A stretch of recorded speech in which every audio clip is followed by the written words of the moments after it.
Here with Nemo Jenkins, head coach Jeff Behrman, and Hunter Knotts. After a nice win, coach, start us off. Just an opening statement. Yeah, just great to be back on campus and have homecoming be here.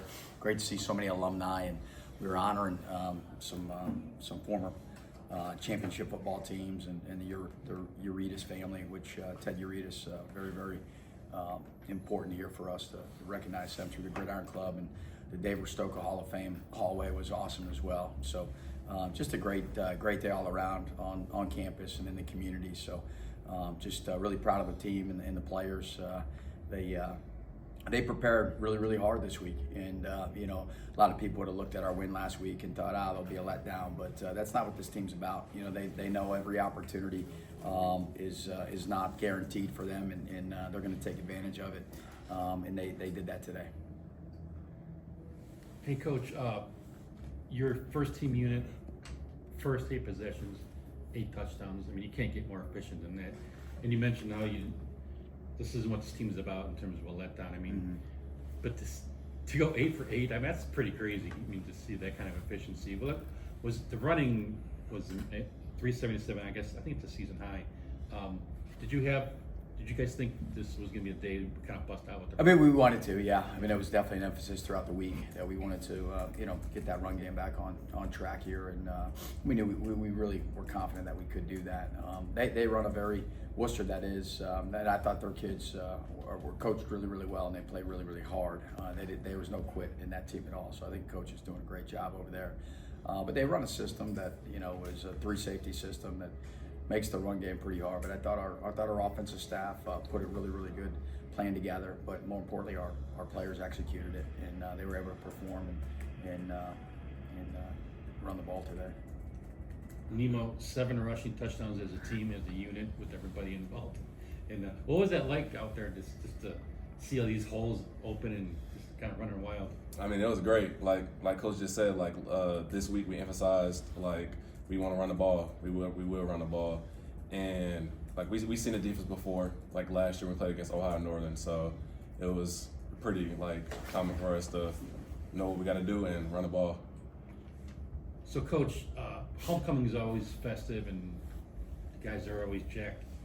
But you got a week off now, and in November 8th, you guys can do something that hasn't happened in this program in a long time. Clinch a conference championship at home, get that outright, or not the outright, but get that automatic bid to the playoffs. And what's the message now? Because you got that off week late in the year. That's kind of strange. And so these guys, I'm sure, are going to be jacked to kind of finish the deal, so to speak.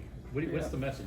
I think bye weeks are important. I just talked to the team in the locker room just now that we gotta make sure we take care of our academics, right? You got a little bit less on your plate in terms of preparing for a game, so it's a great time to really focus a little bit more on their academics than maybe they had in the previous week or two. Catch up on some sleep for sure, and get healthy.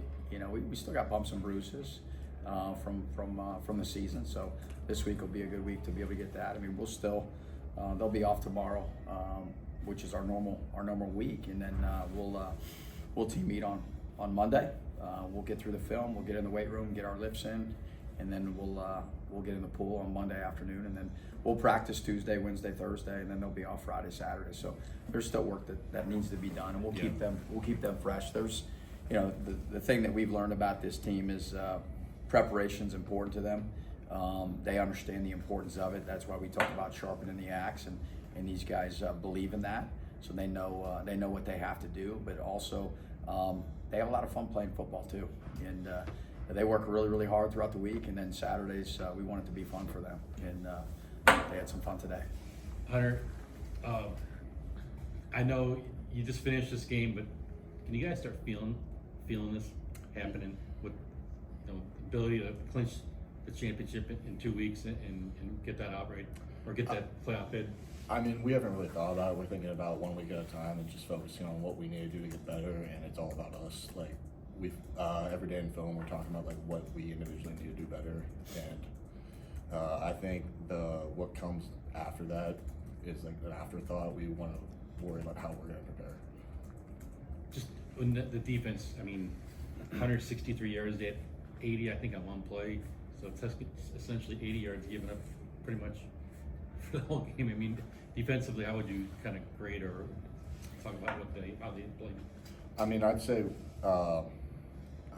like we did our job, and their offense did our job keeping us off the field as much as it shows. They had 600 something yards, and they keeping us off the field leads to teams not being able to move the ball as well.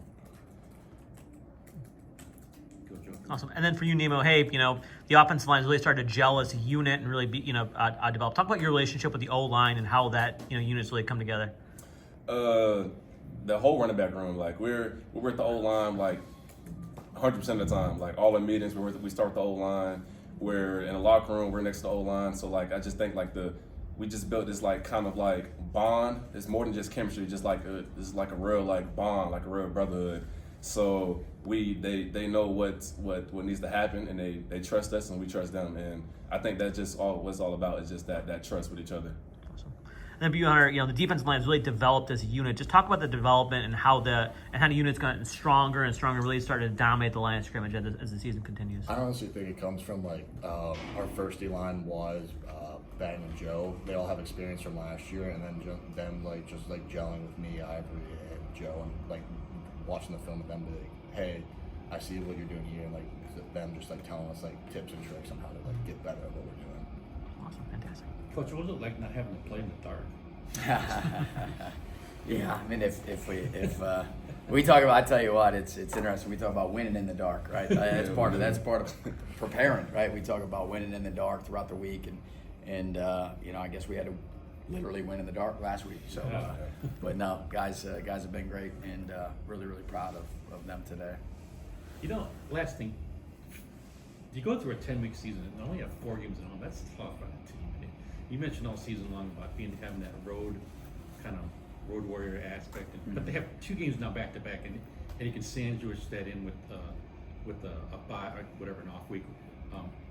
Does that feel good to be around campus for 3 straight weeks? Oh, 100%. I mean, anytime you can be at home is a blessing for sure. To be able to have your friends and family in the campus community be here and play at home is tremendous. I mean, the guys did what we needed to do, for these first 5 road games.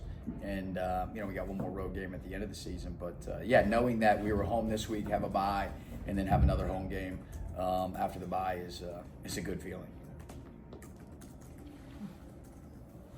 I'm good. All right, thanks, fellas. Appreciate it. Thank you. Thank you. All right.